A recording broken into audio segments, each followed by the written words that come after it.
भगवद गीता अध्याय 9 राजविद्या राजगुह्य योग श्लोक 30 से 31।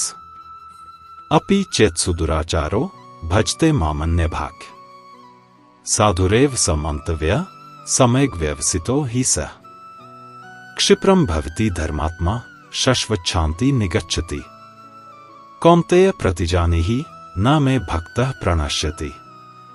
यदि कोई व्यक्ति बहुत गलत आचरण वाला भी हो, लेकिन यदि वह अनन्य भाव से मेरी भक्ति करता है तो उसे भी साधु ही मानना चाहिए, क्योंकि उसका संकल्प सही दिशा में लग चुका है।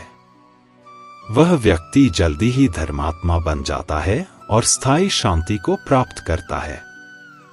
हे कुंती पुत्र अर्जुन, तुम निश्चय पूर्वक जान लो, मेरा भक्त कभी नष्ट नहीं होता। यह श्लोक श्री कृष्ण के करुणा से भरे हृदय को पूरी तरह सामने रख देता है, जहां वे किसी के बीते कर्म नहीं देखते बल्कि उसके मन की दिशा देखते हैं।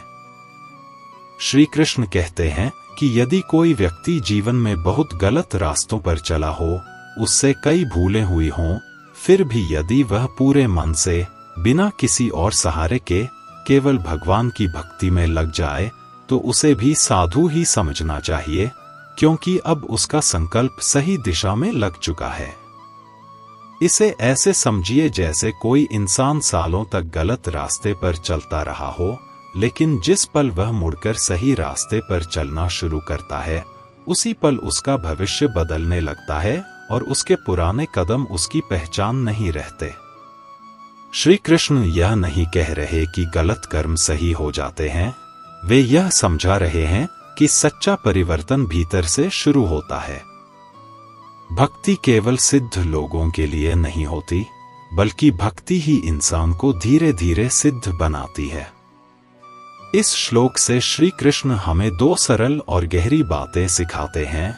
पहली, खुद से कभी निराश मत हो, और दूसरी, जो व्यक्ति सच में बदलना चाहता है उसे कभी नीची नजर से मत देखो, क्योंकि जिस क्षण आत्मा भगवान की ओर मुड़ती है, उसी क्षण भगवान उसे स्वीकार कर लेते हैं। इसी भाव को आगे बढ़ाते हुए श्री कृष्ण बताते हैं कि ऐसा व्यक्ति ज्यादा समय तक भ्रम और अंधकार में नहीं रहता, बल्कि जल्दी ही उसके जीवन में बदलाव दिखने लगता है और वह धर्म के मार्ग पर चलने लगता है। ऐसा इसलिए होता है क्योंकि भक्ति मन को भीतर से साफ करती है, पुरानी गलत आदतें धीरे धीरे कमजोर पड़ने लगती हैं, मन शांत होने लगता है, सोच सरल और स्पष्ट हो जाती है और सही कर्म अपने आप होने लगते हैं। इसलिए श्री कृष्ण कहते हैं कि ऐसा भक्त स्थायी शांति को प्राप्त करता है, ऐसी शांति जो परिस्थितियों पर निर्भर नहीं होती।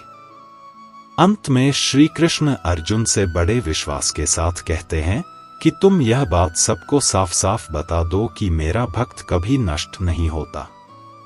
यह कोई केवल दिलासा नहीं है, बल्कि श्री कृष्ण का दृढ़ वचन है।